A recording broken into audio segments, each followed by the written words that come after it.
आप लिहो तुम कथा सुधारी। सतनाम श्री वाहिगुरु साहिब जी। एक दिवस पावस के माही, शाय गगन कहन काम सो नाही। होत सकार शिकार पियाने, चित बासर के ग्राम सथाने। वाहिगुरु जी का खालसा, वाहिगुरु जी की फतेह। गुरु की साजी नवाजी साध संगत जी, सतगुरां दी पवित्र पावन हजूरी विच संध्या ਦੇ ਦੀਵਾਨ ਸਜੇ ਹਨ। ਆਪ ਜੀ ਨੇ ਅੰਮ੍ਰਿਤਮਈ ਗੁਰਬਾਣੀ ਸੋਧਾ ਰਹਿਰਾਸ ਸਾਹਿਬ ਜੀ ਦੇ ਪਾਠ ਉਪਰੰਤ ਆਰਤੀ ਦੇ ਕੀਰਤਨ ਸਰਵਣ ਕੀਤੇ ਹਨ। ਸਤਿਗੁਰੂ ਮਹਾਰਾਜ ਛੇਵੇਂ ਪਾਤਸ਼ਾਹ, ਮੀਰੀਆਂ ਪੀਰੀਆਂ ਦੇ ਮਾਲਕ, ਦਲ ਭੰਜਨ ਗੁਰ ਸੂਰਮਾ, ਬੜ ਜੋਧਾ ਵੋ ਪਰਉਪਕਾਰੀ, ਦੀਨ ਦੁਨੀ ਦਾ ਪਾਤਸ਼ਾਹ, ਪਾਤਸ਼ਾਹ ਅਡੋਲਾ। ਐਸੇ ਸਤਿਗੁਰਾਂ ਦੀ ਪਵਿੱਤਰ ਕਥਾ ਹਰ ਰੋਜ਼ ਸ਼ਾਮਾਂ ਦੇ ਦੀਵਾਨ ਵਿੱਚ ਆਪ ਜੀ ਸਰਵਣ ਕਰ ਰਹੇ ਹੋ। ਸ੍ਰੀ ਅੰਮ੍ਰਿਤਸਰ ਸਾਹਿਬ ਦੀ ਧਰਤੀ ਤੇ ਰਹਿ ਕੇ ਗੁਰੂ ਸਾਹਿਬ ਆਲੇ ਦੁਆਲੇ ਇਤਿਹਾਸਕ ਨਗਰਾਂ ਵਿੱਚ ਚਰਨ ਪਾਉਂਦੇ ਹਨ।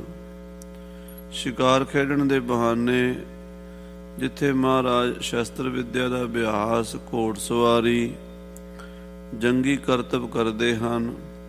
ਸੂਰਬੀਰਾਂ ਦੇ ਅੰਦਰ ਦਲੇਰੀ, ਹੌਸਲਾ ਭਰਦੇ ਹਨ। ਨਾਲ ਨਾਲ ਗੁਰਦੁਆਰਿਆਂ ਦੇ, ਗੁਰਧਾਮਾਂ ਦੇ ਦਰਸ਼ਨ ਵੀ ਕਰਕੇ ਆਉਂਦੇ ਹਨ। ਕੱਲ ਆਪਾਂ ਕਥਾ ਸੁਣੀ ਸੀ ਕਿ ਮਹਾਰਾਜ ਵਡਾਲੀ, ਗੁਰੂ ਕੀ ਵਡਾਲੀ ਛਿਆਟਾ ਸਾਹਿਬ, ਜਿਹਦਾ ਗੁਰੂ ਹਰਗੋਬਿੰਦ ਸਾਹਿਬ ਦਾ ਜਨਮ ਸਥਾਨ ਵੀ ਹੈ, ਉੱਥੇ ਜਾ ਕੇ ਸੂਰ ਦਾ ਸ਼ਿਕਾਰ ਕੀਤਾ। ਔਰ ਉਹਦੇ ਵਿੱਚ ਜਿਹੜੀ ਆਤਮਾ ਸੀ, ਬਾਬਾ ਬੁੱਢਾ ਜੀ ਦੇ ਬਚਨ ਨਾਲ ਸੂਰ ਦੀ ਜੂਨੀ 'ਚ ਪਿਆ ਸੀ ਸਿੱਖ, ਉਹਦਾ ਵੀ ਉਧਾਰ ਕੀਤਾ। ਇਸ ਤਰ੍ਹਾਂ ਮਹਾਰਾਜ ਸੱਚੇ ਪਾਤਸ਼ਾਹ ਜੀ ਅਨੇਕਾਂ ਕੌਤਕ ਕਰਦੇ ਹਨ। ਮਾਝੇ ਦੀ ਧਰਤੀ, ਸ੍ਰੀ ਅੰਮ੍ਰਿਤਸਰ ਦੀ ਧਰਤੀ, ਆਲੇ ਦੁਆਲੇ ਪਿੰਡਾਂ 'ਚ ਵਿਚਰਦੇ ਹਨ। ਇਹ ਗੁਰੂ ਸਾਹਿਬ ਜੀ ਦੀ ਕਥਾ ਪ੍ਰੇਮ ਨਾਲ ਆਪਾਂ ਸਰਵਣ ਕਰੀਏ। ਸਾਰੇ ਪ੍ਰੇਮੀ ਜਨ ਪਿਆਰ ਨਾਲ ਆਖੀਏ ਸਤਨਾਮ ਸ੍ਰੀ ਵਾਹਿਗੁਰੂ ਸਾਹਿਬ ਜੀ, ਸਤਨਾਮ ਸ੍ਰੀ ਵਾਹਿਗੁਰੂ ਸਾਹਿਬ ਜੀ। ਇੱਕ ਦਿਵਸ ਪਾਵਸ ਕੇ ਮਾਹੀ, ਇੱਕ ਦਿਨ ਬਰਖਾ ਦੀ ਰੁੱਤ ਸੀ ਤੇ ਗੁਰੂ ਸਾਹਿਬ ਸ਼ਿਕਾਰ ਨੂੰ ਚੜੇ ਹਨ। ਸ਼ਾਇ ਗਗਨ ਕਹਿਨ ਕਾਮ ਸੋ ਨਾਹੀ। ਕਹਿੰਦੇ ਆਕਾਸ਼ ਵਿੱਚ ਬੱਦਲ ਛਾਏ ਹੋਏ ਸਨ। ਮੀਂਹ ਨਹੀਂ ਸੀ ਪੈ ਰਿਹਾ, ਪਰ ਬੱਦਲਵਾਈ ਸੀਗੀ, ਜਿਹਨੂੰ ਇੱਥੋਂ ਦੇ ਆਪਾਂ ਕਲੌਡੀ ਕਹਿ ਦਿੰਦੇ ਆ। ਇੱਦਾਂ ਦਾ ਮੌਸਮ ਸੀਗਾ ਵੀ ਬੱਦਲ ਬਣੇ ਹੋਏ ਸਨ, ਪਰ ਮੀਂਹ ਨਹੀਂ ਸੀ ਪੈ ਰਿਹਾ, ਗਰਮੀ ਕੋਈ ਨਹੀਂ ਸੀ, ਮੌਸਮ ਠੰਡਾ ਸੀ। ਹੋਤ ਸਕਾਰ ਸ਼ਿਕਾਰ ਪਿਆਨੇ। ਮਹਾਰਾਜ ਸਵੇਰ ਸਾਰੀ ਫੌਜਾਂ ਨੂੰ ਲੈ ਕੇ ਸ਼ਿਕਾਰ ਖੇਡਣ ਨੂੰ ਤੁਰ ਪਏ। ਚਿਤ ਬਾਸਰ ਕੇ ਗ੍ਰਾਮ ਸਥਾਨੇ। ਤੁਰ ਪਏ ਉਸ ਪਾਸੇ ਨੂੰ ਜਿੱਧਰ ਬਾਸਰ ਕੇ ਹੈ। ਗੁਰੂ ਮਹਾਰਾਜ ਗੁਰੂ ਅਮਰਦਾਸ ਜੀ ਦੀ ਨਗਰੀ ਬਾਸਰ ਕੇ, ਇਹਨੂੰ ਬਾਸਰ ਕੇ ਗਿੱਲਾਂ ਵੀ ਕਹਿੰਦੇ ਨੇ, ਗਿੱਲਾਂ ਦਾ ਪਿੰਡ ਸੀ ਇਹ। ਮਹਾਰਾਜ ਤੀਸਰੇ ਪਾਤਸ਼ਾਹ ਨੇ ਇੱਥੇ ਹੀ ਅਵਤਾਰ ਧਾਰਿਆ ਸੀ। ਇੱਥੇ ਹੀ ਗੁਰੂ ਅਮਰਦਾਸ ਜੀ ਜ਼ਿਆਦਾ ਸਮਾਂ ਰਹੇ ਨੇ, ਉਹਨਾਂ ਦਾ ਪਿੰਡ ਹੈ। ਤੇ ਗੁਰੂ ਅਮਰਦਾਸ ਜੀ ਦੀ ਧਰਤੀ ਤੇ ਬਾਸਰ ਕੇ ਪਿੰਡ ਵੱਲ ਸ੍ਰੀ ਗੁਰੂ ਹਰਗੋਬਿੰਦ ਸਾਹਿਬ ਜੀ ਸ਼ਿਕਾਰ ਨੂੰ ਚੜੇ ਹਨ। ਸ਼੍ਰੀ ਗੁਰ ਅਮਰਦਾਸ ਕੋ ਥਾਨਾ। ਗੁਰੂ ਅਮਰਦਾਸ ਜੀ ਦਾ ਜੋ ਸਥਾਨ ਹੈ, ਕਰ ਦਰਸ਼ਨ ਕੋ ਬੰਧਨ ਠਾਨਾ। ਉੱਥੇ ਗੁਰੂ ਅਮਰਦਾਸ ਜੀ ਦਾ ਸਥਾਨ ਹੈ, ਗੁਰਦੁਆਰਾ ਸੰਨ ਸਾਹਿਬ। ਉੱਥੇ ਜਾ ਕੇ ਮੱਥਾ ਟੇਕਿਆ। ਗੁਰੂ ਅਮਰਦਾਸ ਜੀ ਮਹਾਰਾਜ ਦੇ ਸਥਾਨ ਦੇ ਦਰਸ਼ਨ ਕੀਤੇ ਨੇ। ਸੰਗ ਸਪਾਟ ਸਾਧੂ ਅਰਪਾਨਾ। ਨਾਲ ਫੌਜ ਵੀ ਭਾਈ ਬਿਧੀ ਚੰਦ, ਭਾਈ ਜੇਠਾ ਜੀ ਤੇ ਗੁਰੂ ਸਾਹਿਬ ਜੀ ਦੇ ਦਮਾਦ ਭਾਈ ਸਾਧੂ ਜੀ। ਇਹ ਬੜੇ ਬ੍ਰਹਮ ਗਿਆਨੀ ਮਹਾਂਪੁਰਸ਼ ਹੋਏ ਨੇ। ਭਾਈ ਸਾਧੂ ਬੀਬੀ ਬੀਰੋ ਦੇ ਪਤੀ ਗੁਰੂ ਸਾਹਿਬ ਦੇ ਦਮਾਦ ਸਨ ਛੇਵੇਂ ਪਾਤਸ਼ਾਹ ਦੇ। ਅਤੇ ਭਾਈ ਭਾਨਾ ਜੀ ਵੀ ਨਾਲ ਸਨ। ਕਰ ਬੰਧਨ ਕੋ ਬਾਕ ਬਖਾਨਾ। ਮੱਥਾ ਟੇਕ ਕੇ ਚਰਨਾਂ 'ਚ ਨਮਸਕਾਰ ਕਰਕੇ, ਪ੍ਰਭ ਜੀ ਇਹੋ ਸਥਾਨ ਕਿਸ ਕੇਰਾ। ਭਾਈ ਭਾਨਾ ਜੀ, ਭਾਈ ਸਾਧੂ ਜੀ ਅਤੇ ਸਿੱਖਾਂ ਨੇ ਹੱਥ ਜੋੜ ਕੇ ਪੁੱਛਿਆ, ਮਹਾਰਾਜ ਇਹ ਸਥਾਨ ਦੀ ਕੀ ਹਿਸਟਰੀ ਹੈ, ਕੀ ਇਤਿਹਾਸ ਹੈ ਇਹਦਾ, ਜਿੱਥੇ ਆਪ ਜੀ ਨੇ ਨਮਸਕਾਰ ਕੀਤੀ ਹੈ, ਸਾਨੂੰ ਲੈ ਕੇ ਆਏ ਹੋ। ਭਾਉ ਨਮਰਤਾ ਤਹਰ ਤੁਮ ਹੇਰਾ। ਮਹਾਰਾਜ ਆਪ ਜੀ ਨੇ ਬੜੀ ਭਾਵਨਾ ਨਾਲ, ਬੜੀ ਨਿਮਰਤਾ ਨਾਲ ਇੱਥੇ ਮੱਥਾ ਟੇਕਿਆ। ਇਸ ਇਤਿਹਾਸਕ ਸਥਾਨ ਦੀ ਸਾਨੂੰ ਸਾਖੀ ਸੁਣਾਓ, ਕਿਉਂਕਿ ਸਾਧ ਸੰਗਤ ਜੀ ਜਦੋਂ ਵੀ ਕਿਸੇ ਗੁਰਦੁਆਰੇ ਜਾਓ ਨਾ, ਉੱਥੋਂ ਦਾ ਇਤਿਹਾਸ ਜ਼ਰੂਰ ਪੜ੍ਹਨਾ ਚਾਹੀਦਾ। ਅੱਜ ਕੱਲ੍ਹ ਤੇ ਬੋਰਡ ਲੱਗੇ ਨੇ, ਬੋਰਡਾਂ 'ਤੇ ਪੜ੍ਹ ਲਈਦਾ। ਪੁਰਾਤਨ ਸਮੇਂ ਗ੍ਰੰਥੀ ਸਿੰਘ ਸੁਣਾਇਆ ਕਰਦੇ ਸਨ, ਅਤੇ ਸੰਗਤਾਂ ਉਹ ਇਤਿਹਾਸ ਸੁਣ ਕੇ ਫਿਰ ਬੜੀ ਸ਼ਰਧਾ ਨਾਲ ਮੱਥਾ ਟੇਕਦੀਆਂ, ਸਿੱਖੀ ਦੀ ਪ੍ਰਾਪਤੀ ਹੁੰਦੀ ਹੈ। ਇਹ ਗੁਰੂ ਮਹਾਰਾਜ ਨੇ ਮਰਿਆਦਾ ਸਾਨੂੰ ਸਮਝਾਉਣੀ ਸੀ, ਤਾਂ ਇੱਦਾਂ ਦੇ ਕੌਤਕ ਕੀਤੇ। ਭਾਈ ਭਾਨੇ ਨੂੰ ਕਿਹੜਾ ਇਤਿਹਾਸ ਨਹੀਂ ਸੀ ਪਤਾ ਸੀ ਸਾਰਾ। ਭਾਈ ਭਾਨਾ ਜੀ ਨੂੰ ਬੜੇ ਪੁਰਾਣੇ ਸਿੱਖ ਹਨ, ਬਾਬਾ ਬੁੱਢਾ ਜੀ ਦੇ ਪੁੱਤਰ ਹਨ, ਪਰ ਸਾਨੂੰ ਪਤਾ ਲੱਗੇ, ਸਾਨੂੰ ਪੁੱਛਣ ਦੀ ਜਾਚ ਆਵੇ, ਸਾਨੂੰ ਇਤਿਹਾਸ ਦਾ ਪਤਾ ਲੱਗੇ। ਇਸ ਕਰਕੇ ਉਹਨਾਂ ਨੇ ਪੁੱਛਿਆ ਵੀ ਇਸ ਅਸਥਾਨ ਦਾ ਕੀ ਇਤਿਹਾਸ ਹੈ। ਅੱਜ ਕੱਲ੍ਹ ਬਹੁਤੇ ਪ੍ਰੇਮੀ ਗੁਰਦੁਆਰਿਆਂ 'ਚ ਇਤਿਹਾਸੀ ਜਾਂਦੇ ਜ਼ਰੂਰ ਨੇ, ਮੱਥਾ ਟੇਕ ਕੇ ਆ ਜਾਂਦੇ ਨੇ, ਉੱਥੋਂ ਦੀ ਹਿਸਟਰੀ ਨਹੀਂ ਪੜ੍ਹਦੇ, ਇਤਿਹਾਸ ਨਹੀਂ ਪੜ੍ਹਦੇ, ਬਹੁਤਾ ਲਾਭ ਨਹੀਂ ਹੁੰਦਾ। ਠੀਕ ਹੈ, ਮੱਥਾ ਟੇਕਣਾ, ਦਰਸ਼ਨ ਕਰਨੇ, ਦਰਸ਼ਨਾਂ ਦਾ ਲਾਭ ਤਾਂ ਹੁੰਦਾ ਹੈ, ਪਰ ਜੇ ਇਤਿਹਾਸ ਪੜ੍ਹ ਲਓ ਤਾਂ ਫਿਰ ਸੋਨੇ ਦੇ ਸੁਹਾਗੇ ਵਾਲਾ ਕੰਮ ਹੋ ਜਾਂਦਾ। ਭਾਈ ਭਾਨਾ ਜੀ ਨੇ ਇਤਿਹਾਸ ਪੁੱਛਿਆ ਸੰਨ ਸਾਹਿਬ ਦਾ। ਹਾਂਜੀ, ਸੁਨ ਸਤਿਗੁਰ ਸਭ ਕਥਾ ਸੁਣਾਈ। ਗੁਰੂ ਗੁਰੂ ਮਹਾਰਾਜ ਛੇਵੇਂ ਪਾਤਸ਼ਾਹ ਜੀ ਨੇ ਭਾਈ ਭਾਨਾ ਜੀ ਦਾ ਪ੍ਰਸ਼ਨ ਸੁਣ ਕੇ, ਭਾਈ ਸਾਧੂ ਦਾ ਪ੍ਰਸ਼ਨ ਸੁਣ ਕੇ, ਇਸ ਇਤਿਹਾਸੀ ਅਸਥਾਨ ਗੁਰਦੁਆਰੇ ਸੰਨ ਸਾਹਿਬ ਦੀ ਕਥਾ ਸੁਣਾਈ ਹੈ। ਸ਼੍ਰੀ ਗੁਰ ਅਮਰ ਛਪੇ ਇਸ ਥਾਈ। ਮਹਾਰਾਜ ਕਹਿੰਦੇ ਇਹ ਉਹ ਜਗ੍ਹਾ ਹੈ ਜਿੱਥੇ ਗੁਰੂ ਅਮਰਦਾਸ ਜੀ ਆ ਕੇ ਗੁਪਤ ਹੋ ਗਏ ਸਨ। ਜਦੋਂ ਬਾਬੇ ਦਾਤੂ ਨੇ ਗੁਰੂ ਅਮਰਦਾਸ ਜੀ ਦੀ ਛਾਤੀ 'ਚ ਲੱਤ ਮਾਰੀ, ਈਰਖਾ ਦੇ ਵਸ, ਵੀ ਤੁਸੀਂ ਮੇਰੇ ਪਿਤਾ ਦੀ ਗੱਦੀ 'ਤੇ ਕਿਵੇਂ ਬਹਿ ਗਏ, ਤੇ ਗੁਰੂ ਅਮਰਦਾਸ ਸਾਹਿਬ ਜੀ ਮਹਾਰਾਜ ਇਹ ਵਿਚਾਰ ਕੀਤੀ ਵੀ ਸਾਡੇ ਕਰਕੇ ਗੁਰੂ ਦੇ ਪੁੱਤਰਾਂ ਦਾ ਦਿਲ ਦੁਖੀ ਹੁੰਦਾ ਹੈ, ਗੁਰੂ ਦੇ ਬੱਚਿਆਂ ਦਾ ਮਨ ਦੁਖੀ ਨਹੀਂ ਹੋਣਾ ਚਾਹੀਦਾ, ਅਸੀਂ ਇੱਥੋਂ ਚਲੇ ਜਾਈਏ। ਗੋਇੰਦਵਾਲ ਸਾਹਿਬ ਤੋਂ ਅੱਧੀ ਰਾਤ ਨੂੰ ਗੁਰੂ ਅਮਰਦਾਸ ਜੀ ਕਿਸੇ ਨੂੰ ਦੱਸੇ ਤੋਂ ਬਿਨਾਂ ਹੀ ਗੁਪਤ ਹੀ ਚੱਲ ਪਏ, ਤੇ ਇਸ ਜਗ੍ਹਾ 'ਤੇ ਜਿੱਥੇ ਅੱਜ ਕੱਲ੍ਹ ਗੁਰਦੁਆਰਾ ਸੰਨ ਸਾਹਿਬ ਹੈ, ਕੋਠੇ 'ਚ ਆ ਕੇ ਅੰਦਰੋਂ ਕੁੰਡੀ ਲਾ ਲਈ, ਬਾਹਰ ਲਿਖ ਦਿੱਤਾ ਜਿਹੜਾ ਸਾਨੂੰ ਪ੍ਰਗਟ ਕਰੇਗਾ ਅਸੀਂ ਉਹਦੇ ਸਿੱਖ, ਗੁਰੂ ਨਹੀਂ, ਉਹ ਸਾਡਾ ਸਿੱਖ ਨਹੀਂ। ਤੇ ਇੱਧਰ ਸੰਗਤਾਂ ਜਿਹੜੀਆਂ ਵਿਆਕੁਲ ਹੋ ਗਈਆਂ ਗੁਰੂ ਸਾਹਿਬ ਤੋਂ ਬਿਨਾਂ, ਕਈ ਦਿਨ ਇੱਧਰ ਉੱਧਰ ਸੰਗਤਾਂ ਲੱਭਦੀਆਂ ਰਹੀਆਂ। ਜਦੋਂ ਨਹੀਂ ਲੱਭੇ ਮਹਾਰਾਜ, ਕੋਈ ਪਤਾ ਨਹੀਂ ਲੱਗਾ, ਫਿਰ ਸਾਰੀ ਸੰਗਤ ਬਾਬਾ ਬੁੱਢਾ ਸਾਹਿਬ ਜੀ ਕੋਲ ਗਈ ਵੀ ਮਹਾਂਪੁਰਸ਼ੋ, ਤੁਹਾਨੂੰ ਗੁਰੂ ਨਾਨਕ ਦੇਵ ਜੀ ਨੇ ਵਰ ਦਿੱਤਾ ਵੀ ਤੁਹਾਡੇ ਤੋਂ ਓਹਲੇ ਨਹੀਂ ਹੋਣਾ, ਤੁਹਾਨੂੰ ਸਭ ਕੁਝ ਦਿਸਦਾ ਹੈ, ਤੁਸੀਂ ਦੇਖ ਕੇ ਦੱਸੋ ਵੀ ਮਹਾਰਾਜ ਗੁਰੂ ਅਮਰਦਾਸ ਜੀ ਕਿੱਥੇ ਹਨ। ਬਾਬਾ ਬੁੱਢਾ ਜੀ ਸੰਗਤ ਨੂੰ ਕਹਿਣ ਲੱਗੇ, ਮੇਰੀ ਇੰਨੀ ਦ੍ਰਿਸ਼ਟੀ ਕਿੱਥੇ ਵੀ ਮੈਂ ਗੁਰੂ ਨੂੰ ਪਛਾਣ ਲਵਾਂ, ਮੈਂ ਨਹੀਂ ਜਾਣ ਸਕਦਾ ਗੁਰੂ ਜੀ ਕਿੱਥੇ ਹਨ, ਕਿਉਂਕਿ ਗੁਰੂ ਦੀ ਗਤ ਗੁਰੂ ਹੀ ਜਾਣ ਸਕਦਾ, ਮੈਂ ਤਾਂ ਮਾਮੂਲੀ ਜਿਹਾ ਸੇਵਕ ਹਾਂ। ਬਾਬਾ ਬੁੱਢਾ ਜੀ ਜਾਣਦੇ ਸਭ ਸਨ, ਪਰ ਦੱਸਿਆ ਨਹੀਂ। ਕਿਉਂ? ਵੀ ਸਿੱਖ ਕਹਿਣਗੇ ਬਾਬਾ ਬੁੱਢੇ 'ਚ ਬੜੀ ਸ਼ਕਤੀ ਹੈ, ਮੇਰੀ ਵਡਿਆਈ ਕਰਨਗੇ, ਮੈਨੂੰ ਵੱਡਾ ਕਹਿਣਗੇ, ਫਿਰ ਮੇਰੇ ਅੰਦਰ ਹਉਮੈ ਆਏਗੀ। ਆਪਣੇ ਆਪ ਨੂੰ ਜਿਤਾਣਾ ਨਹੀਂ ਸੀ ਚਾਹੁੰਦੇ, ਇਸ ਕਰਕੇ ਬਚਨ ਕੀਤਾ ਵੀ ਗੁਰੂ ਅਮਰਦਾਸ ਜੀ ਦੀ ਜਿਹੜੀ ਘੋੜੀ ਹੈ ਨਾ, ਉਹਨੂੰ ਅੱਗੇ ਲਾ ਲਓ ਤੇ ਉਹਦੇ ਪਿੱਛੇ ਪਿੱਛੇ ਤੁਰੀ ਚੱਲੋ, ਉੱਥੇ ਹੀ ਜਾਏਗੀ ਜਿੱਥੇ ਗੁਰੂ ਸਾਹਿਬ ਹਨ, ਕਿਉਂਕਿ ਗੁਰੂ ਸਾਹਿਬ ਉਹਦੀ ਸਵਾਰੀ ਕਰਦੇ ਨੇ। ਉਹ ਘੋੜੀ 'ਚ ਬੜੀ ਸ਼ਕਤੀ ਹੈ। ਆਪਣੇ ਆਪ ਨੂੰ ਛੁਪਾ ਲਿਆ ਤੇ ਬਾਬਾ ਬੁੱਢਾ ਜੀ ਨੇ ਘੋੜੀ ਨੂੰ ਵਡਿਆਈ ਦੇਤੀ, ਘੋੜੀ ਅੱਗੇ ਤੋਰ ਦਿੱਤੀ, ਪਿੱਛੇ ਕੀਰਤਨ ਕਰਦੇ ਕਰਦੇ ਜਿੱਧਰ ਘੋੜੀ ਜਾਂਦੀ ਹੈ ਪਿੱਛੇ ਤੁਰੀ ਜਾਂਦੇ ਨੇ ਤੇ ਅਰਦਾਸਾਂ ਕਰਦੇ ਨੇ, ਹੋ ਰਹਿ ਨਾ ਸਕਾਂ ਬਿਨ ਦੇਖੇ ਪ੍ਰੀਤਮਾ, ਮੈਂ ਨੀਰ ਵਹੇ ਵਹਿ ਚੱਲੇ ਜੀਓ। ਮਹਾਰਾਜ ਤੁਹਾਡੇ ਦਰਸ਼ਨ ਹੋਣੇ ਚਾਹੀਦੇ, ਕਿਰਪਾ ਕਰੋ, ਦਰਸ਼ਨ ਦਿਓ। ਇੱਦਾਂ ਦੀਆਂ ਬੇਨਤੀਆਂ ਸ਼ਬਦ ਪੜ੍ਹਦੇ, ਕੀਰਤਨ ਕਰਦੇ, ਘੋੜੀ ਦੇ ਮਗਰ ਮਗਰ ਤੁਰੇ ਆਏ। ਘੋੜੀ ਇੱਥੇ ਆ ਗਈ ਜਿੱਥੇ ਸੰਨ ਸਾਹਿਬ ਦਾ ਕੋਠਾ ਹੈ। ਘੋੜੀ ਪਰਿਕਰਮਾ ਕਰਕੇ ਦਰਵਾਜ਼ੇ ਤੇ ਖੜ ਗਈ। ਸੰਗਤ ਨੂੰ ਲੈ ਕੇ ਬਾਬਾ ਬੁੱਢਾ ਜੀ ਜਦੋਂ ਨੇੜੇ ਗਏ ਤਾਂ ਦਰਵਾਜ਼ੇ ਤੇ ਲਿਖਿਆ ਸੀ, ਜਿਹੜਾ ਦਰਵਾਜ਼ਾ ਖੋਲ੍ਹੇਗਾ ਉਹ ਸਾਡਾ ਸਿੱਖ ਨਹੀਂ, ਅਸੀਂ ਉਹਦੇ ਗੁਰੂ ਨਹੀਂ।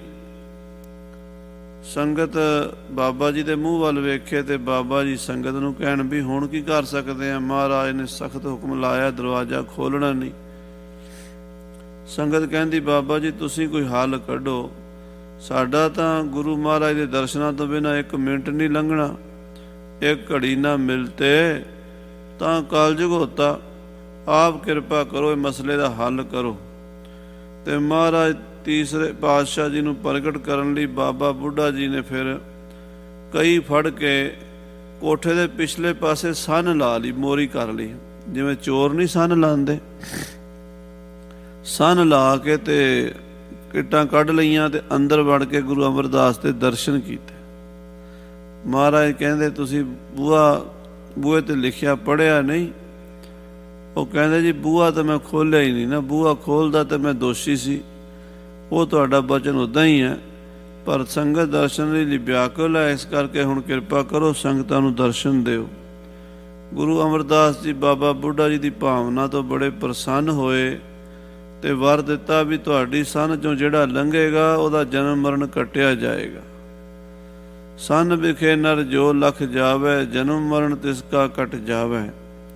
ਸੋ ਮਹਾਰਾਜ ਗੁਰੂ ਅਮਰਦਾਸ ਜੀ ਦੀ ਇਹ ਜਗ੍ਹਾ ਹੈ, ਜਦੋਂ ਇੱਥੇ ਆ ਕੇ ਛੁਪੇ ਸਨ।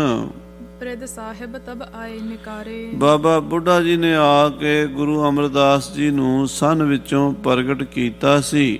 ਸੁਨ ਕਰ ਗਾਥ ਆਨੰਦਤ ਸਾਰੇ, ਇਹ ਕਥਾ 6ਵੇਂ ਪਾਤਸ਼ਾਹ ਨੇ ਜਦੋਂ ਸਾਰਿਆਂ ਨੂੰ ਸੁਣਾਈ, ਸਾਰੇ ਬਹੁਤ ਪ੍ਰਸੰਨ ਹੋਏ, ਬੜੇ ਖੁਸ਼ ਹੋਏ। ਬਾਬਾ ਬੁੱਢਾ ਸਾਹਿਬ ਜੀ ਦਾ ਇਤਿਹਾਸ, ਗੁਰੂ ਅਮਰਦਾਸ ਜੀ ਦਾ ਇਤਿਹਾਸ ਸੁਣਿਆ। ਕਿਤਕ ਸਮਾਂ ਤਹ ਬੈਠਨ ਕਰਕੇ, ਕੁਝ ਸਮਾਂ ਉੱਥੇ ਸੰਨ ਸਾਹਿਬ ਬੈਠੇ ਰਹੇ ਗੁਰੂ ਮਹਾਰਾਜ ਦੀ ਜਗ੍ਹਾ ਜਾਣ ਕੇ। ਜਿੱਥੇ ਜਾਏ ਬਹਿ ਮੇਰਾ ਸਤਿਗੁਰੂ, ਸੋ ਥਾਨ ਸੁਹਾਵਾ ਰਾਮ ਰਾਜੇ। ਗੁਰਸਿੱਖੀ ਸੋ ਥਾਨ ਭਾਲਿਆ, ਲੈ ਧੂਰ ਮੁਖ ਲਾਵਾ। ਗੁਰੂ ਮਹਾਰਾਜ ਦੀ ਧਰਤੀ ਜਾਣ ਕੇ ਨਮਸਕਾਰ ਕੀਤੀ, ਕੁਝ ਸਮਾਂ ਬਹਿ ਕੇ ਪਾਠ ਕੀਰਤਨ ਕੀਤਾ ਹੈ। ਗਮਨੇ ਪੁੰਨ ਤੋ ਰੰਗ ਪਰ ਚੜ ਕੇ, ਫਿਰ ਘੋੜੇ ਤੇ ਸਵਾਰ ਹੋ ਕੇ ਉੱਥੋਂ ਅਗਾਂਹ ਨੂੰ ਚੱਲ ਪਏ ਹਨ। ਮੰਦ ਮੰਦ ਮਾਰਗ ਮਹਿ ਜਾਤੇ, ਹੌਲੇ ਹੌਲੇ ਸਹਿਜੇ ਸਹਿਜੇ ਤੁਰਦੇ ਘੋੜੇ ਨੂੰ ਤੋਰਦੇ ਹਨ। ਭਾਨੇ ਸੰਗ ਕਰਤ ਸਭ ਬਾਤੇ, ਨਾਲ ਦੇ ਘੋੜੇ ਤੇ ਭਾਈ ਭਾਨਾ ਜੀ ਨੂੰ ਸਵਾਰ ਕੀਤਾ ਹੋਇਆ। ਭਾਈ ਭਾਨਾ ਜੀ ਬਾਬਾ ਬੁੱਢਾ ਜੀ ਦੇ ਸਾਹਿਬਜ਼ਾਦੇ, ਗੁਰੂ ਘਰ ਦੇ ਮਹਾਨ ਸਿੱਖ। ਉਹਨਾਂ ਨਾਲ ਗੁਰੂ ਹਰਗੋਬਿੰਦ ਸਾਹਿਬ ਜੀ ਬਚਨ ਬਿਲਾਸ ਕਰਦੇ ਤੁਰੇ ਜਾਂਦੇ ਨੇ। ਪਰੇ ਵੀਰ ਮਹਿ ਬੀਰਨ ਵੀਰ, ਵੀਰਾਂ ਦੇ ਵੀਰ, ਪੀਰਾਂ ਦੇ ਪੀਰ, ਯੋਧਿਆਂ ਦੇ ਯੋਧੇ, ਮਹਾਂਬਲੀ ਸਤਿਗੁਰੂ 6ਵੇਂ ਪਾਤਸ਼ਾਹ ਜੀ। ਇਸ ਤਰ੍ਹਾਂ ਤੁਰਦੇ ਤੁਰਦੇ ਬਾਬੇ ਬੁੱਢੇ ਦੀ ਬੀੜ ਪਹੁੰਚ ਗਏ। ਉਹ ਬੀੜ ਜਿਹੜਾ ਜੰਗਲ ਸੀ ਉਹਦੇ ਵਿੱਚ ਜਾ ਚਰਨ ਪਾਏ ਹਨ। ਬ੍ਰਿਧ ਸਾਹਿਬ ਇਸ ਥਲ ਕੇ ਤੀਰ, ਮਹਾਰਾਜ ਕਹਿੰਦੇ ਭਾਈ ਗੁਰਦਾਸ ਜੀ ਨੂੰ ਕਿ ਇੱਥੇ ਬਾਬਾ ਬੁੱਢਾ ਜੀ ਰਿਹਾ ਕਰਦੇ ਸਨ ਕਿਸੇ ਜ਼ਮਾਨੇ ਵਿੱਚ। ਪਾਸ ਚਲਤ ਗੁਰ ਕੇ ਗੁਰਦਾਸ, ਭਾਈ ਗੁਰਦਾਸ ਜੀ ਨਾਲ ਤੁਰੇ ਜਾਂਦੇ ਹਨ।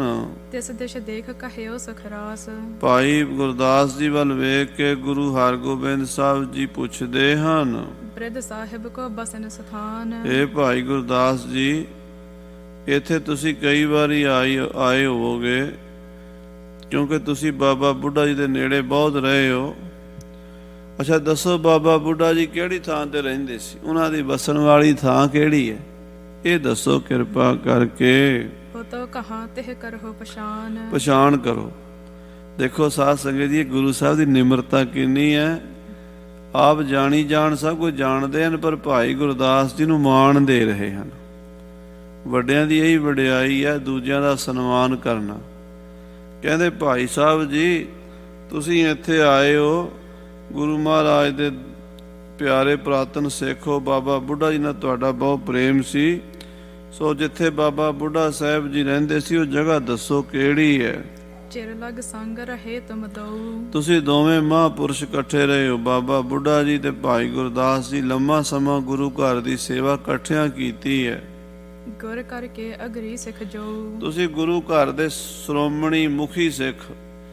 ਪਹਿਲੇ ਨੰਬਰ ਤੇ ਬਾਬਾ ਬੁੱਢਾ ਜੀ ਸਨ, ਦੂਜੇ ਨੰਬਰ ਤੇ ਭਾਈ ਗੁਰਦਾਸ ਜੀ ਸਨ। ਹਾਂਜੀ, ਸੁਨਤ ਚੱਲਿਓ ਗੁਰਦਾਸ ਅਗਾਰੀ। ਇਹ ਵਚਨ ਸੁਣ ਕੇ ਭਾਈ ਗੁਰਦਾਸ ਜੀ ਅੱਗੇ ਅੱਗੇ ਤੁਰ ਪਏ ਘੋੜੇ ਦੇ।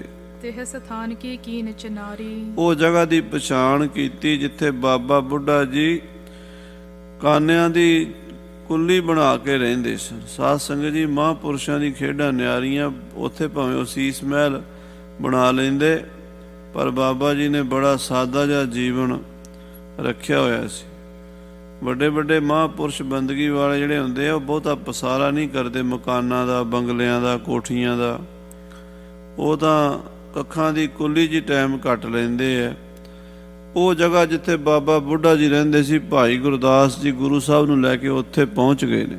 ਹਟ ਕਰ ਕਹਿਓ ਆਪ ਇਤ ਆਵਹੁ। ਤੇ ਭਾਈ ਗੁਰਦਾਸ ਦੀ ਜਗ੍ਹਾ ਪਛਾਣ ਕੇ ਕਹਿੰਦੇ, ਮਹਾਰਾਜ ਇੱਥੇ ਆ ਜਾਓ, ਆਹ ਜਗ੍ਹਾ ਹੈ ਜਿੱਥੇ ਬਾਬਾ ਬੁੱਢਾ ਜੀ ਰਹਿੰਦੇ ਹੁੰਦੇ ਸੀ। ਹਾਂਜੀ, ਚਾਹੋ ਜੋ ਥਲ ਤਿਸ ਦਰਸ਼ਨ ਪਾਵਹੁ। ਮਹਾਰਾਜ ਆਓ ਦਰਸ਼ਨ ਕਰ ਲਓ।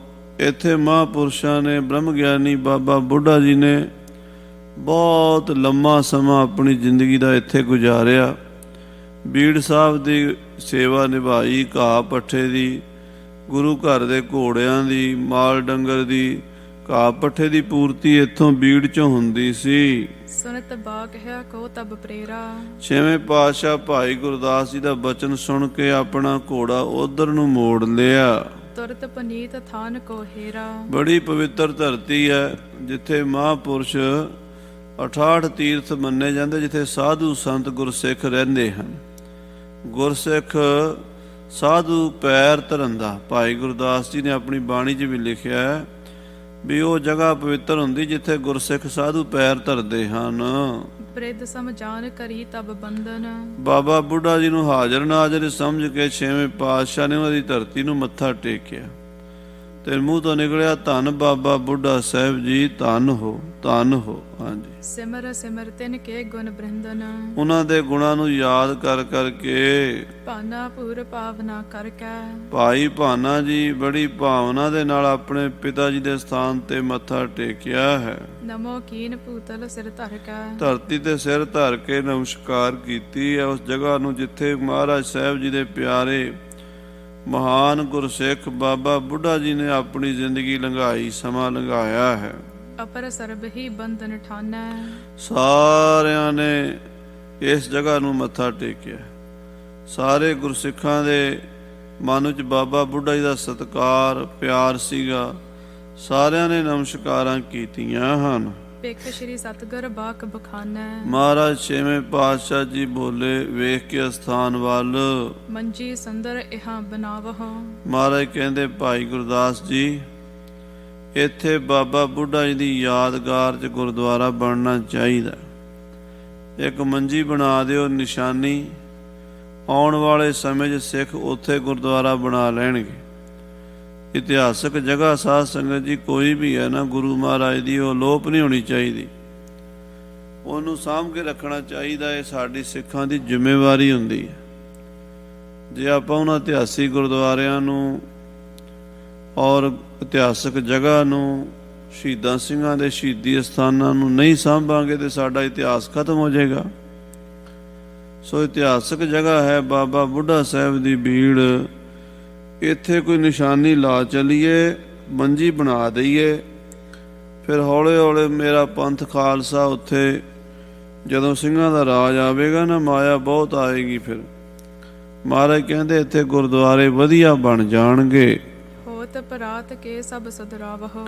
ਕੱਲ ਨੂੰ ਸਵੇਰੇ ਜਗ੍ਹਾ ਸਾਫ਼ ਕਰਾ ਦਿਓ। ਆਲੇ ਦੁਆਲੇ ਕਾਨੇ ਬੜੇ ਉੱਗੇ ਹੋਏ, ਕਾਈ ਉੱਗੀ ਹੋਈ, ਇਹ ਕੱਟ ਕੇ ਸਾਰਾ ਘਾਹ ਫੂਸ ਸਫਾਈ ਕਰੋ ਤੇ ਜਗ੍ਹਾ ਬਰਾਬਰ ਕਰਕੇ, ਪੱਧਰੀ ਕਰਕੇ, ਇੱਕੋ ਜੀ ਥਾਂ ਬਣਾ ਕੇ ਉਹਦੇ ਤੇ ਬਾਬਾ ਬੁੱਢਾ ਸਾਹਿਬ ਜੀ ਦੇ ਨਿਮਿਤ ਮੰਜੀ ਬਣਾ ਦਿਓ। ਜਿਹੜੀਆਂ ਸੰਗਤਾਂ ਆਉਣਗੀਆਂ ਮੰਜੀ ਨੂੰ ਮੱਥਾ ਟੇਕ ਕੇ ਬਾਬਾ ਬੁੱਢਾ ਜੀ ਦੇ ਅਸਥਾਨ ਦੇ ਦਰਸ਼ਨ ਕਰਕੇ ਜਾਣਗੀਆਂ, ਉਹਨਾਂ ਦੀਆਂ ਸਭ ਮਨੋਕਾਮਨਾ ਪੂਰਨ ਹੋਣਗੀਆਂ। ਪੁੱਤਰਾਂ ਦੇ ਦਾਨੀ ਬਾਬਾ ਬੁੱਢਾ ਸਾਹਿਬ ਜੀ। ਸਾਧ ਸੰਗਤ ਜੀ, ਤੁਸੀਂ ਅੱਜ ਵੀ ਜਾ ਕੇ ਦਰਸ਼ਨ ਕਰੋ। ਰੋਜ਼ ਹਜ਼ਾਰਾਂ ਸੰਗਤਾਂ ਆਉਂਦੀਆਂ ਅਰਦਾਸਾਂ ਕਰਨ, ਤੇ ਜੋ ਮੰਗੈ ਠਾਕੁਰ ਆਪਣੇ ਦੇ ਸੋਈ ਸੋਈ ਦੇਵੈ। ਜਿਨ੍ਹਾਂ ਮਾਵਾਂ ਨੂੰ 20-20 ਸਾਲ ਹੋ ਗਏ ਬੱਚੇ ਦੀ ਦਾਤ ਨਹੀਂ ਮਿਲੀ, ਉੱਥੇ ਆ ਕੇ ਬਾਬੇ ਬੁੱਢੇ ਦੇ ਚਰਨਾਂ 'ਚ ਮਿੱਸੇ ਪ੍ਰਸ਼ਾਦੇ ਤੇ ਗੰਢੇ ਦੀ ਅਰਦਾਸ ਕਰਾਉਂਦੀਆਂ। ਆਉਂਦੇ ਸਾਲ ਪੁੱਤਰ ਝੋਲੀ 'ਚ ਹੁੰਦਾ ਹੈ। ਬਾਬਾ ਬੁੱਢਾ ਸਾਹਿਬ ਪੁੱਤਰਾਂ ਦੇ ਦਾਨੀ ਹਨ। ਜਿਵੇਂ ਮਾਤਾ ਗੰਗਾ ਜੀ ਨੂੰ ਵਰ ਦਿੱਤਾ ਸੀ, ਅੱਜ ਵੀ ਉਹਨਾਂ ਦੇ ਬਚਨ ਦੀ ਸ਼ਕਤੀ ਉੱਥੇ ਪ੍ਰਤੱਖ ਵਰਤਦੀ ਹੈ। ਸੋ ਬਾਬਾ ਬੁੱਢਾ ਜੀ ਦਾ ਸਥਾਨ ਬਣਾ ਦਿਓ। ਆਉਣ ਵਾਲੇ ਸਮੇਂ 'ਚ ਸਿੱਖਾਂ ਦੀਆਂ ਮਨੋਕਾਮਨਾ ਇੱਥੋਂ ਪੂਰੀਆਂ ਹੋਣਗੀਆਂ। ਆਇਸ ਦੀਨਸ ਕਰਨ ਆਹਾਰੂ। ਤੇ ਨਾਲ ਮਹਾਰਾਜ ਕਹਿੰਦੇ ਇੱਥੇ ਹੀ ਅੱਜ ਰਹੋ, ਲੰਗਰ ਤਿਆਰ ਕਰੀਏ। ਲਾਂਗਰੀ ਸਿੱਖਾਂ ਨੂੰ ਹੁਕਮ ਕਰਤਾ ਵੀ ਇੱਥੇ ਹੀ ਫੌਜਾਂ ਦਾ ਲੰਗਰ ਬਣਾਓ। ਫਰਸ਼ ਕਰਾਏ ਥਰੇ ਥਲ ਚਾਰੂ। ਬੜਾ ਸੋਹਣਾ ਫਰਸ਼ ਵਿਛਾ ਕੇ ਸਾਫ ਸੁਥਰੀ ਜਗ੍ਹਾ ਗੁਰੂ ਸਾਹਿਬ ਜੀ ਉਤਰੇ ਹਨ। ਬੀੜ ਭਇਓ ਗੁਰ ਕੋ ਕਿਸ ਭਾਂਤ। ਤੇ ਸਾਧ ਸੰਗਤ ਜੀ, ਇਹਦਾ ਨਾਮ ਹੈ ਬੀੜ, ਗੁਰੂ ਕੀ ਬੀੜ, ਬਾਬਾ ਬੁੱਢਾ ਸਾਹਿਬ ਦੀ ਬੀੜ। ਇਹ ਜਗ੍ਹਾ ਦਾ ਬੀੜ ਜੰਗਲ ਨੂੰ ਕਹਿੰਦੇ ਨਾ। ਅੱਜ ਕੱਲ ਜੰਗਲ ਜਾਂ ਹੋਰ ਸ਼ਬਦ ਵਰਤਣ ਲੱਗ ਪਏ। ਵੈਸੇ ਜੰਗਲ ਸ਼ਬਦ ਵੀ ਇੰਡੀਆ ਤੋਂ ਹੀ ਆਇਆ, ਗੁਰਬਾਣੀ ਵਿੱਚ ਵੀ ਜੰਗਲ ਹੀ ਹੈ ਨਾ। ਜੰਗਲ ਜੰਗਲ ਕਿਆ ਭਵੇਂ, ਵਣ ਕੰਡਾ ਮੋੜੇ। ਅੰਗਰੇਜ਼ੀ ਵਾਲੇ ਵੀ ਜੰਗਲ ਹੀ ਕਹਿੰਦੇ, ਕਿਉਂਕਿ ਇਹਨਾਂ ਨੂੰ ਉੱਥੋਂ ਸਾਰੇ ਸ਼ਬਦ ਲਏ ਆ। ਤੇ ਜੰਗਲ ਨੂੰ ਬੀੜ ਵੀ ਕਹਿੰਦੇ ਸੀ, ਜਿੱਥੇ ਬਹੁਤ ਜ਼ਿਆਦਾ ਸਖਤ ਸੰਘਣਾ ਦਰਖਤ ਹੋਣ, ਸੰਘਣੀਆਂ ਝਾੜੀਆਂ ਹੋਣ, ਉਹਨੂੰ ਕਹਿੰਦੇ ਬੀੜ। ਇਹ ਬੀੜ ਬਾਬਾ ਬੁੱਢਾ ਸਾਹਿਬ ਗੁਰੂ ਕੀ ਬੀੜ ਹੈ। ਭਾਨੇ ਬੂਜਨ ਕੀਨ ਬ੍ਰਿਤਾਂਤ। ਭਾਈ ਭਾਨਾ ਜੀ ਭਾਵੇਂ ਜਾਣਦੇ ਸਾਰੀ ਕਥਾ ਸੀਗੇ, ਪਰ ਜਿਹੜੇ ਨਵੇਂ ਸਿੱਖ ਨਾਲ ਆਏ ਸੀ ਉਹਨਾਂ ਨੂੰ ਵੀ ਪਤਾ ਲੱਗ ਜਾਵੇ। ਭਾਈ ਭਾਨਾ ਜੀ ਨੇ ਹੱਥ ਜੋੜ ਕੇ ਛੇਵੇਂ ਪਾਤਸ਼ਾਹ ਨੂੰ ਪੁੱਛਿਆ, ਮਹਾਰਾਜ ਆਪ ਕਿਰਪਾ ਕਰੋ, ਇਸ ਜਗ੍ਹਾ ਦਾ ਇਤਿਹਾਸ ਸੁਣਾਓ। ਤਬ ਸਤਿਗੁਰ ਸਭ ਗਾਥ ਸੁਣਾਈ। ਤਾਂ ਗੁਰੂ ਹਰਗੋਬਿੰਦ ਸਾਹਿਬ ਜੀ ਮਹਾਰਾਜ ਸਾਰੀ ਕਥਾ ਸੁਣਾਈ ਹੈ। ਜੈਮਲ ਫਤਿਹ ਸ਼ਾਹ ਲੜਾਈ। ਮਹਾਰਾਜ ਕਹਿੰਦੇ, ਦੇਖੋ ਭਾਈ ਸਿੱਖੋ, ਅਕਬਰ ਬਾਦਸ਼ਾਹ ਦੀ ਤੇ ਜੈਮਲ ਫਤਿਹ ਦੀ ਲੜਾਈ ਹੋਈ ਸੀ। ਜੈਮਲ ਤੇ ਫਤਿਹ ਇਹ ਦੋ ਬੰਦੇ ਸਨ ਬੜੇ ਸੂਰਮੇ। ਜੈਮਲ ਜਿਹੜਾ ਸੀ ਉਹ ਵੀ ਬੜਾ ਲੜਾਕਾ, ਮਹਾਰਾਣਾ ਪ੍ਰਤਾਪ ਦਾ ਰਿਸ਼ਤੇਦਾਰ ਸੀਗਾ। ਤੇ ਫਤਿਹ ਜਿਹੜਾ ਸੀ ਮਹਾਰਾਣੇ ਪ੍ਰਤਾਪ ਦੀ ਘਰਵਾਲੀ ਅਜਬ ਦੇਵੀ ਦਾ ਰਿਸ਼ਤੇਦਾਰ ਸੀ। ਉਹਦੇ ਸਮਝੋ ਉਹਦਾ ਭਰਾ ਹੀ ਸੀ, ਪਰ ਲੜਾਕਾ ਬੜਾ ਚੋਧਾ ਸੀਗਾ। ਇਹਨਾਂ ਦੋਵਾਂ ਸੂਰਮਿਆਂ ਨੇ ਅਕਬਰ ਦੀ ਫੌਜਾਂ ਨਾਲ ਜੰਗ ਲੜਿਆ ਸੀ। ਅਕਬਰ ਬਾਦਸ਼ਾਹ 8 ਸਾਲ ਉਹਨਾਂ ਨੂੰ ਘੇਰਾ ਪਾਈ ਬੈਠਾ ਰਿਹਾ। ਉਹ ਫਤਿਹ ਨਹੀਂ ਸੀ ਹੁੰਦਾ ਚਿਤੌੜ ਦਾ ਕਿਲ੍ਹਾ। ਅਕਬਰ ਨੇ ਸਾਰੇ ਪੀਰ ਫਕੀਰ ਮਨਾਏ ਤੇ ਫਿਰ ਗੁਰੂ ਅਮਰਦਾਸ ਜੀ ਕੋਲ ਅਰਦਾਸ ਕਰੀ, ਮਹਾਰਾਜ ਕਿਰਪਾ ਕਰੋ ਇਹ ਕਿਲ੍ਹਾ ਫਤਿਹ ਹੋ ਜੇ।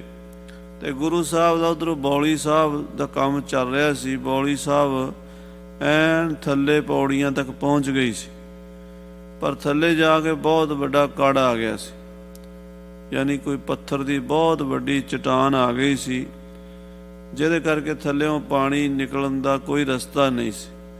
ਸਿੱਖਾਂ ਨੇ ਇੰਨੀ ਮਿਹਨਤ ਕੀਤੀ ਤੇ ਥੱਲੇ ਪਾਣੀ ਜਿੱਥੋਂ ਨਿਕਲਣਾ ਸੀ ਉੱਥੇ ਪੱਥਰ ਆ ਗਿਆ ਬਹੁਤ ਵੱਡਾ, ਔਰ ਪੱਥਰ ਟੁੱਟਣ ਵਿੱਚ ਨਹੀਂ ਸੀ ਆਉਂਦਾ, ਬਹੁਤ ਜ਼ਿਆਦਾ ਵੱਡਾ ਸੀਗਾ। ਧਰਤੀ ਥੱਲੇ ਪੱਥਰ ਬੜੇ ਬੜੇ ਵੱਡੇ ਆ, ਜਦੋਂ ਖੂਹ ਪੁੱਟੀ ਤੇ ਫੇਰ ਨਿਕਲਦੇ ਆ।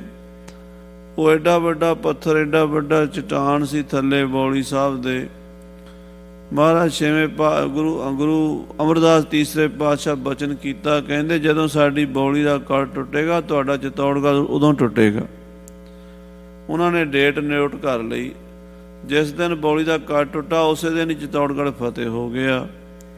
ਤੇ ਫਿਰ ਬਾਦਸ਼ਾਹ ਅਕਬਰ ਨੰਗੇ ਪੈਰੀਂ ਚੱਲ ਕੇ ਗੁਰੂ ਅਮਰਦਾਸ ਦੇ ਦਰਸ਼ਨ ਕਰਨ ਲਈ ਆਇਆ ਸੀ। ਹਾਂਜੀ, ਚੱਲ ਅਕਬਰ ਸ਼੍ਰੀ ਗੁਰ ਢਿਗ ਆਇਓ। ਅਕਬਰ ਬਾਦਸ਼ਾਹ ਮਹਾਰਾਜ ਦਾ ਸ਼ੁਕਰਾਨਾ ਕਰਨ ਲਈ ਆਇਆ ਸੀ। ਮਹਿਮਾ ਜਾਨੀ ਸੀਸ ਨਿਵਾਇਓ। ਗੁਰੂ ਅਮਰਦਾਸ ਦੀ ਮਹਿਮਾ ਜਾਣ ਕੇ ਉਹਨੇ ਮੱਥਾ ਟੇਕਿਆ ਚਰਨਾਂ ਵਿੱਚ। ਇਹ ਸਭ ਅਰਪੇ ਗ੍ਰਾਮ ਅਕੋਰ। ਇਹ ਫਿਰ ਉਹਨੇ ਪਿੰਡ ਜਿਹੜੇ ਹਨ ਭੇਟਾ ਵਜੋਂ ਗੁਰੂ ਮਹਾਰਾਜ ਨੂੰ ਬੀਬੀ ਭਾਨੀ ਜੀ ਨੂੰ ਦੇ ਨਾਂ ਲਵਾ ਦਿੱਤੇ।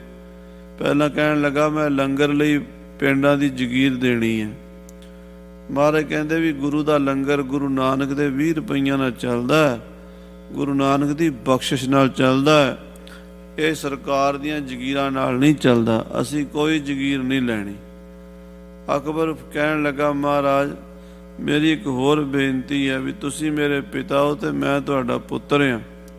ਮਹਾਰਾਜ ਕਹਿੰਦੇ ਉਹ ਤਾਂ ਹੈ। ਕਹਿੰਦਾ ਫਿਰ ਬੀਬੀ ਭਾਨੀ ਮੇਰੀ ਭੈਣ ਲੱਗਦੀ ਹੈ, ਮੈਂ ਆਪਣੀ ਭੈਣ ਨੂੰ ਤਾਂ ਕੁਝ ਦੇ ਸਕਦਾ। ਅਕਬਰ ਨੇ ਫਿਰ ਇਹ ਪਿੰਡ ਸਾਧ ਸੰਗਤ ਜੀ ਬੀਬੀ ਭਾਨੀ ਦੇ ਨਾਂ ਲਵਾ ਦਿੱਤੇ। ਗੁਰੂ ਕੀ ਬੀੜ ਕਹਿੰਦੇ ਨੇ, ਬਾਬਾ ਬੁੱਢਾ ਸਾਹਿਬ ਨੇ ਸਾਂਭਿਆ ਹੈ। ਹਾਂਜੀ। ਕਹਿ ਬਹੁ ਬਾਰ ਨੇ ਹੋਰ ਬਾਰ-ਬਾਰ ਅਕਬਰ ਬੇਨਤੀ ਕਰੇ, ਮਹਾਰਾਜ ਇਹ ਮੇਰੀ ਬੇਨਤੀ ਮੰਨੋ, ਇਹ ਸੇਵਾ ਲੈ ਲਓ। ਮਹਾਰਾਜ ਕਹਿੰਦੇ ਨਹੀਂ, ਅਸੀਂ ਕੋਈ ਜਗੀਰ ਲੈਣੀ ਹੀ ਨਹੀਂ। ਸਾਡੇ ਬਾਬੇ ਨਾਨਕ ਦਾ ਲੰਗਰ ਗੁਰੂ ਨਾਨਕ ਆਪੇ ਚਲਾਈ ਜਾਂਦਾ। ਤੇ ਬਾਦਸ਼ਾਹ ਨੇ ਮਿੰਨਤਾਂ ਕੀਤੀਆਂ, ਬਹੁਤ ਤਰਲੇ ਕੀਤੇ, ਤਬ ਕੋ ਬੀੜ ਗੁਰੂ ਟਿਗ ਰਹਿਓ। ਤੇ ਉਹਨੇ ਫਿਰ ਬੀਬੀ ਭਾਨੀ ਦੇ ਨਾਂ ਤੇ ਪਟਾ ਕੱਟ ਹੀ ਦਿੱਤਾ। ਇਹ ਜਗ੍ਹਾ, ਇਹ ਪਿੰਡ ਬੀੜ ਜਿਹੜੀ ਸੀ, ਆਲਾ ਦੁਆਲਾ ਸਾਰਾ ਬਾਬਾ ਬੁੱਢਾ ਜੀ ਨੂੰ ਮਹਾਰਾਜ ਨੇ ਪਹਿਰਾ ਲਾ ਦਿੱਤਾ, ਸੌਂਪ ਦਿੱਤਾ। ਬਿਰਧ ਸਾਹਿਬ ਬਹੁ ਪਾਸਾ ਲਹਿਓ। ਬਾਬਾ ਬੁੱਢਾ ਸਾਹਿਬ ਜੀ ਇੱਥੇ ਬਹੁਤ ਲੰਮਾ ਸਮਾਂ ਰਹੇ ਹਨ।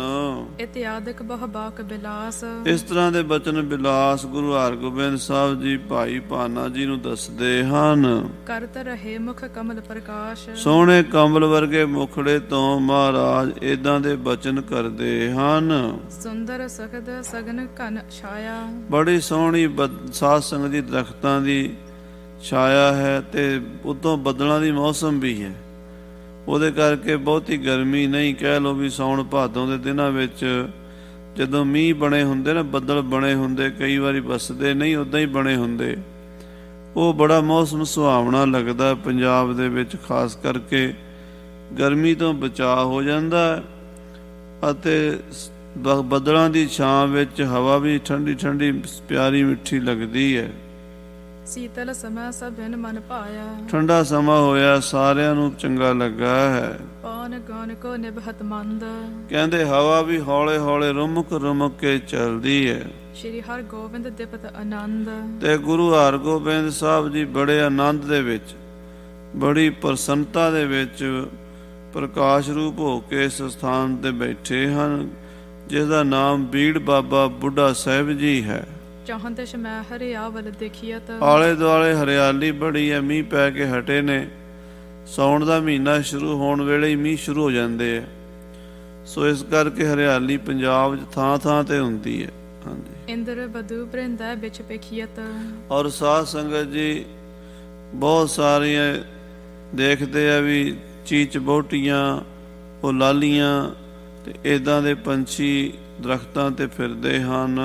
ਜਨ ਅਵਿਨੀ ਮਨ ਆਨੰਦ ਪੋਈ। ਆ ਮਨ ਏਦਾਂ ਲੱਗਦਾ ਹੈ ਬਈ ਕਹਿੰਦੇ ਧਰਤੀ ਆਨੰਦ ਦੇ ਵਿੱਚ ਆਈ, ਖੁਸ਼ੀ ਦੇ ਵਿੱਚ ਆਈ ਹੈ, ਤੇ ਆਪਣੀ ਖੁਸ਼ੀ ਵਿਖਾ ਰਹੀ। ਹਰ ਇੱਕ ਬੂਟਾ ਹਰਾ ਭਰਾ। ਤੁਸੀਂ ਸਾਉਣ ਦੇ ਮਹੀਨੇ 'ਚ ਇੱਥੇ ਤਾਂ ਆਪਾਂ ਜਿੱਥੇ ਰਹਿੰਦੇ ਹਾਂ ਮੀਂਹ ਪੈਂਦਾ ਹੀ ਰਹਿੰਦਾ, ਤੇ ਲਗਭਗ ਹਰਿਆਲੀ ਹਰਿਆਲੀ ਹੈ। ਪੰਜਾਬ ਦੇ ਵਿੱਚ ਸਾਉਣ ਦੇ ਮਹੀਨੇ ਜਾ ਕੇ, ਜੁਲਾਈ ਦੇ ਮਹੀਨੇ ਜਾ ਕੇ ਮੀਂਹ ਪੈਂਦਾ ਹੈ, ਤੇ ਜਦੋਂ ਸਾਵਣ ਵਸਦਾ ਫਿਰ ਸਾਰੇ ਬੂਟੇ ਹਰੇ ਭਰੇ ਹੋ ਜਾਂਦੇ ਹਨ। ਨੀਲ ਓੜਨੀ ਲੀਨੀ ਸੋਈ। ਮਨ ਨੂੰ ਏਦਾਂ ਲੱਗਦਾ ਵੀ ਹਰੇ ਨੀਲੇ ਰੰਗ ਦੀ ਚੁੰਨੀ ਲਈ ਬੈਠੀ ਹੈ ਕੁਦਰਤ। ਸਾਰੀ ਧਰਤੀ ਹਰੀ ਹਰੀ ਨੀਲੇ ਨੀਲੇ ਰੰਗ ਦੀ ਭਾ ਮਾਰਦੀ ਹੈ। ਬਹੁਤ ਬਹਾਰ ਬਿਲੋਕਤ ਗੁਰੂ। ਗੁਰੂ ਸਾਹਿਬ ਇਹ ਬਹਾਰਾਂ ਵੇਖ ਰਹੇ ਨੇ। ਸਾਉਣ ਦੇ ਮਹੀਨੇ ਦੀ ਬਹਾਰ ਬੜੀ ਸੋਹਣੀ ਲੱਗੀ ਹੈ। ਇਤ ਉਤ ਵਿਚਰਤ ਜਨ ਅਰੂਰੂ। ਵੈਰੀਆਂ ਦਾ ਨਾਸ ਕਰਨ ਵਾਲੇ ਤੇ ਆਪਣੇ ਭਗਤਾਂ ਨੂੰ ਪਿਆਰ ਕਰਨ ਵਾਲੇ ਮਹਾਂਬਲੀ ਛੇਵੇਂ ਪਾਤਸ਼ਾਹ ਜੀ ਇੱਧਰ ਉੱਧਰ ਵਿਚਰਦੇ ਨੇ ਬੀੜ ਸਾਹਿਬ ਦੇ ਵਿੱਚ। ਸਵਾਦ ਬਿਭੇਦ ਭੇਦ ਤਿਆਰ ਆਹਾਰਾ। ਤੇ ਬਹੁਤ ਸੋਹਣੇ ਵਧੀਆ ਲੰਗਰ ਤਿਆਰ ਹੋ ਗਏ। ਲਾਂਗਰੀ ਨੇ ਵਧੀਆ ਖਾਣਾ ਬਣਾਇਆ, ਸੁਪਨ ਕਾਰ ਪਰੋਸਿਓ ਥਾਰਾ। ਤੇ ਰਸੋਈਆਂ ਨੇ ਮਹਾਰਾਜ ਦੇ ਵਾਸਤੇ ਥਾਲ ਪਰੋਸਿਆ ਵੀ ਮਹਾਰਾਜ ਪ੍ਰਸ਼ਾਦਾ ਛਕ ਲੈਣ। ਪਾਵਨ ਅਵਨੀ ਕੋ ਕਰ ਲਿਆਏ। ਔਰ ਧਰਤੀ ਸਾਫ਼ ਕਰਕੇ ਉੱਤੇ ਲੰਗਰ ਤਿਆਰ ਕੀਤਾ ਹੈ, ਤੇ ਜੰਗਲ ਵਿੱਚ ਹੀ ਮਹਾਰਾਜ ਨੇ ਛਾਉਣੀ ਪਾ ਲਈ ਬੀੜ ਸਾਹਿਬ ਦੇ ਵਿੱਚ। ਚੰਦਨ ਚੌਂਕੀ ਗੁਰੂ ਸਹਾਏ। ਮਹਾਰਾਜ ਦੇ ਅੱਗੇ ਚੰਦਨ ਦੀ ਚੌਂਕੀ ਧਰ ਕੇ ਉੱਤੇ ਥਾਲ ਰੱਖਿਆ ਪ੍ਰਸ਼ਾਦਾ ਛਕਾਉਣ ਲਈ। ਲੈ ਪਾਣੀ ਜਗ ਪਾਨ ਪਖਾਰੇ। ਪਹਿਲਾਂ ਮਹਾਰਾਜ ਨੇ ਪਾਣੀ ਨਾਲ ਹੱਥ ਧੋਏ ਹਨ। ਕਵਲ ਕਰੇ ਮੁਖ ਕਵਲ ਸੁਧਾਰੇ। ਔਰ ਆਪਣੇ ਕਵਲ ਵਰਗੇ ਸੁੰਦਰ ਮੁਖੜੇ ਤੇ ਫਿਰ ਮਹਾਰਾਜ ਨੇ ਜਲ ਦੇ ਛੱਟੇ ਮਾਰੇ ਆ, ਕਿਉਂਕਿ ਜੰਗਲ ਚੋਂ ਆਏ ਨਾ ਤੇ ਮਿੱਟੀ ਘੱਟਾ ਪਿਆ ਹੁੰਦਾ, ਇਸ ਕਰਕੇ ਪਹਿਲਾਂ ਜਲ ਵਰਤ ਲਿਆ, 5 ਇਸ਼ਨਾਨਾ ਕਰ ਲਿਆ ਹੈ। ਚਿਤ ਬਾਂਛਤ ਭੋਜਨ ਕੋ ਖਾਏ। ਫਿਰ ਮਹਾਰਾਜ ਸੱਚੇ ਪਾਤਸ਼ਾਹ ਚਿਤ ਬਾਂਛਤ ਜਿੰਨਾ ਚਾਹੀਦਾ ਸੀ ਭੋਜਨ ਛਕਿਆ ਹੈ। ਸਭ ਕੋ ਪਹੁੰਚਿਓ ਸੁਧ ਮਗਵਾਏ। ਔਰ ਸਾਰਿਆਂ ਨੇ ਵੀ ਛਕਿਆ, ਫੌਜਾਂ ਨੇ ਵੀ ਭਾਈ ਭਾਨਾ ਜੀ ਨੇ, ਭਾਈ ਸਾਧੂ ਜੀ ਨੇ, ਭਾਈ ਵਿਧੀ ਚੰਦ ਜੀ, ਸਾਰਿਆਂ ਨੇ ਲੰਗਰ ਛਕਿਆ ਹੈ। ਤਬ ਦਾਸਨ ਭਰਿਅੰਕ ਡਸਾਵਾ। ਤਾਂ ਇੰਨੇ ਨੂੰ ਸੇਵਾਦਾਰਾਂ ਨੇ ਜੰਗਲ ਵਿੱਚ ਹੀ ਤੰਬੂ ਲਾ ਲਏ। ਤੰਬੂ ਲਾ ਕੇ ਤੇ ਮਹਾਰਾਜ ਵਾਸਤੇ ਪਲੰਘ ਤਿਆਰ ਕੀਤਾ। ਛੇਵੇਂ ਪਾਤਸ਼ਾਹ ਰਾਤ ਨੂੰ ਵੀ ਇੱਥੇ ਹੀ ਰਹਿਣਗੇ ਜੰਗਲ ਵਿੱਚ। ਆਸਤਰਨ ਉਜਲ ਸੋਸ਼ਾਵਾ। ਔਰ ਬੜਾ ਸੋਹਣਾ ਬਿਸਤਰਾ ਵਿਛਾ ਦਿੱਤਾ ਮਹਾਰਾਜ ਛੇਵੇਂ ਪਾਤਸ਼ਾਹ ਜੀ ਦਾ। ਤਿਸ ਪਰ ਪੌਡੇ ਹਿਤ ਬਿਸਰਾਮ। ਵਿਸਰਾਮ ਕਰਨ ਲਈ ਉਸ ਪਲੰਘ ਦੇ ਉੱਤੇ ਮਹਾਰਾਜ ਜੀ ਬਿਰਾਜ ਗਏ ਹਨ। ਉੱਠੇ ਪੁਨਹ ਦਿਨ ਬਾਕੀ ਜਾਮ। ਜਦੋਂ ਸ਼ਾਮ ਦਾ ਟਾਈਮ ਜਿਹਾ ਹੋਇਆ ਫਿਰ ਉੱਠੇ ਹਨ। ਕਰਿਓ ਪਾਨ ਜਲ ਸੁਖਦਾਏ। ਔਰ ਮਹਾਰਾਜ ਜਲ ਪਾਨ ਛਕ ਕੇ ਸੁਚਤਾ ਕਰ ਇਸ਼ਨਾਨ ਹਰ ਖਾਏ। ਤੇ ਇਸ਼ਨਾਨ ਕੀਤਾ ਹੈ। ਪਹਿਰੇ ਬਸਤਰ ਬਿਸਦ ਬਰ ਚੀਨੇ। ਔਰ ਮਹਾਰਾਜ ਬੜੇ ਸੋਹਣੇ ਚਿੱਟੇ ਰੰਗ ਦੇ ਬਰੀਕ ਮਲਮਲ ਦੇ ਕੱਪੜੇ ਪਹਿਨੇ, ਕਿਉਂਕਿ ਮੌਸਮ ਗਰਮੀ ਦਾ ਨਾ।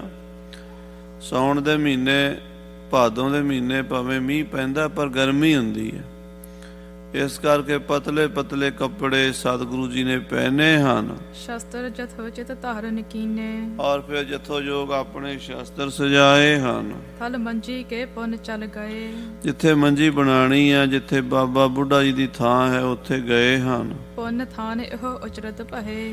ਉੱਥੇ ਮੰਜੀ ਬਣਵਾਈ ਤੇ ਉਹਦਾ ਮਹਾਤਮ ਦੱਸਦੇ, ਕਹਿੰਦੇ ਇਹ ਬੜਾ ਪੁੰਨ ਸਥਾਨ ਹੈ ਬਾਈ ਸਿੱਖੋ। ਇੱਥੇ ਜੋ ਵੀ ਆਏਗਾ ਬਾਬਾ ਬੁੱਢਾ ਜੀ ਉਹਦੀਆਂ ਮਨੋਕਾਮਨਾ ਪੂਰੀਆਂ ਕਰਿਆ ਕਰਨਗੇ। ਹਜ਼ਾਰਾਂ ਸਾਲਾਂ ਤੱਕ, ਲੱਖਾਂ ਸਾਲਾਂ ਤੱਕ ਗੁਰੂ ਦੀਆਂ ਸੰਗਤਾਂ ਇੱਥੇ ਆਉਣਗੀਆਂ। ਇੱਦਾਂ ਹੀ ਇੱਥੇ ਜੋੜ ਮੇਲੇ ਲੱਗਿਆ ਕਰਨਗੇ। ਇੱਥੇ ਗੁਰੂ ਕੀ ਸੰਗਤ ਬਾਬਾ ਬੁੱਢਾ ਜੀ ਦੇ ਸਥਾਨ ਤੋਂ ਜੋ ਵੀ ਅਰਦਾਸ ਕਰੇਗੀ, ਮੰਗੇਗੀ, ਮਿਲੇਗਾ। ਜੋ ਨਰ ਦਰਸ਼ਨ ਕੇ ਹਿਤ ਆਵੈ। ਜਿਹੜਾ ਬੰਦਾ ਇੱਥੇ ਦਰਸ਼ਨਾਂ ਨੂੰ ਆਵੇਗਾ ਬਾਬੇ ਬੁੱਢੇ ਸਾਹਿਬ ਜੀ ਦੇ ਦਰ ਦੇ ਉੱਤੇ, ਕਿਉ ਨਾ ਕਾਮਨਾ ਮਨ ਕੀ ਪਾਵੈ। ਉਹਦੇ ਮਨ ਦੀਆਂ ਸਾਰੀਆਂ ਮਨੋਕਾਮਨਾ ਪੂਰੀਆਂ ਹੋਣਗੀਆਂ। ਕਿਉਂ ਨਹੀਂ ਹੋਣਗੀਆਂ? ਜ਼ਰੂਰ ਹੋਣਗੀਆਂ, ਕਿਉਂਕਿ ਬਾਬਾ ਬੁੱਢਾ ਸੱਚੇ ਪਾਤਸ਼ਾਹ ਗੁਰੂ ਨਾਨਕ ਸਾਹਿਬ ਤੋਂ ਵਰਸਾਏ ਗਏ। ਜੋ ਗੁਰੂ ਨਾਨਕ ਸਾਹਿਬ ਨੇ ਉਹਨਾਂ ਨੂੰ ਵਰ ਦਿੱਤਾ ਵੀ ਜੋ ਬਾਬਾ ਬੁੱਢਾ ਸਾਹਿਬ ਜੀ ਤੁਸੀਂ ਕਹਿ ਦਿਓਗੇ ਅਸੀਂ ਮੋੜਾਂਗੇ ਨਹੀਂ। ਇੰਨੀ ਤਾਕਤ ਦੇ ਮਾਲਕ ਬਾਬਾ ਬੁੱਢਾ ਜੀ ਹੋਏ ਕਿ ਉਹਨਾਂ ਦੇ ਬਚਨ ਨਾਲ ਛੇਵੇਂ ਪਾਤਸ਼ਾਹ ਦਾ ਅਵਤਾਰ ਹੋਇਆ। ਹਾਂਜੀ, ਸਮਾਂ ਪਾਏ ਮੇਲਾ ਲੱਗ ਜਾਹੈ। ਛੇਵੇਂ ਪਾਤਸ਼ਾਹ ਕਹਿੰਦੇ ਸਮਾਂ ਆਏਗਾ ਇੱਥੇ ਮੇਲਾ ਲੱਗਿਆ ਕਰੇਗਾ। ਬੀੜ ਬਾਬੇ ਬੁੱਢੇ ਦਾ ਮੇਲਾ ਬੜਾ ਹੁਣ ਮਸ਼ਹੂਰ ਹੈ। ਹੁਣ ਤਾਂ ਲੱਖਾਂ ਸੰਗਤਾਂ ਆਉਂਦੀਆਂ ਉੱਥੇ। ਵੈਸੇ ਤਾਂ ਰੋਜ਼ ਹੀ ਮੇਲਾ ਹੁੰਦਾ ਉੱਥੇ। ਕਦੀ ਵੀ ਬਾਬੇ ਬੁੱਢੇ ਸਾਹਿਬ ਦੀ ਬੀੜ ਚਲੇ ਜਾਓ, ਸੰਗਤਾਂ ਗਹਿਮਾ ਗਹਿਮੀ ਹੁੰਦੀ।